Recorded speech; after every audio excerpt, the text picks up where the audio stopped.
Gertrude's Alzheimer's, causing her to wander into the middle of the ocean and drown. We're now left with our top 3 contestants.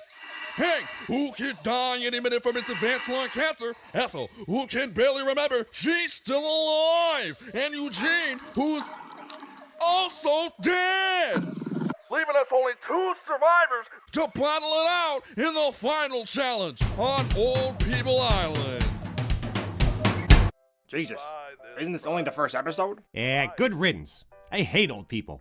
You're gonna be old too someday. Oh no, I'm never gonna become a dried up old banana chip. At the first sight of a brown spot, I'm blowing my frickin' brains out.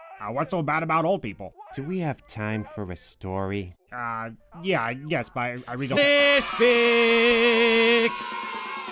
On my 5th birthday, I received a Street Hockey is Life, the rest is just details shirt as a gift from a distant relative. I always wondered why they chose such a specific and lesser-known sport for a generic child's birthday present. Why not like football or basketball, but let's not get lost on a tangent. Our story begins the next day. I thought wearing the shirt out in public would be ironically humorous because I knew nothing about nor would I ever want to play street hockey, or any other organized sport for that matter. But the shirt's message about priorities was about to get me into some serious trouble with the cashier at a candy shop.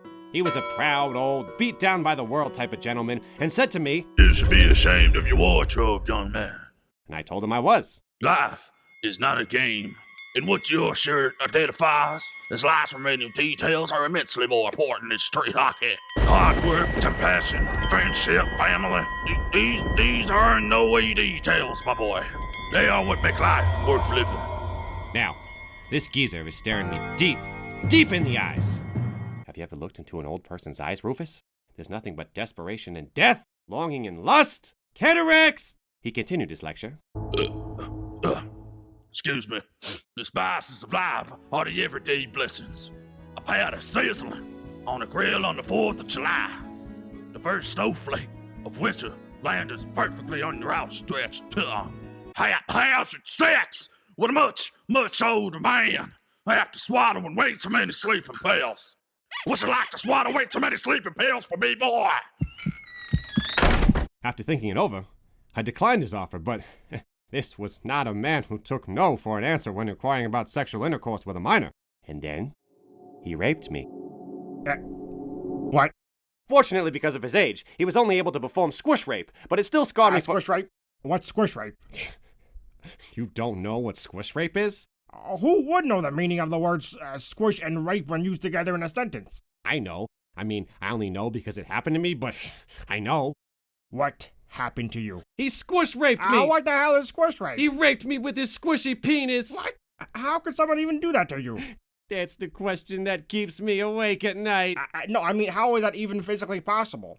No one could stick a non-erect penis up someone's butt. Whoa, freak! Who the hell said he squish raped me anally? Now, there are plenty of parts on the body that can be squish raped. For example, the back of your knee or your tender little armpit vagina. You give me a general location on the body, and I'll list every possible squish rape cavity in the surrounding area. That's not rape. I mean, that's really sick that some old dude rubbed his droopy dick all over you when you were a kid, but you weren't raped. You were just molested. Just molested? Oh, phew. Well, that's a load off my mind. I feel so much better now about him rubbing his lifeless grub all over my peel. I'm just specifying. Who the hell are you to define what constitutes as rape? If some dude came up to you on the street and mushed his penis in your ear, you're telling me you wouldn't be hollering rape all up and down the block? Speaking of which, did you ever report this to the police? Of course not. I would have been the laughingstock of kindergarten. I did, however, tell my priest when my parents took me to confession. And what did he do? Well, that's where my next story begins.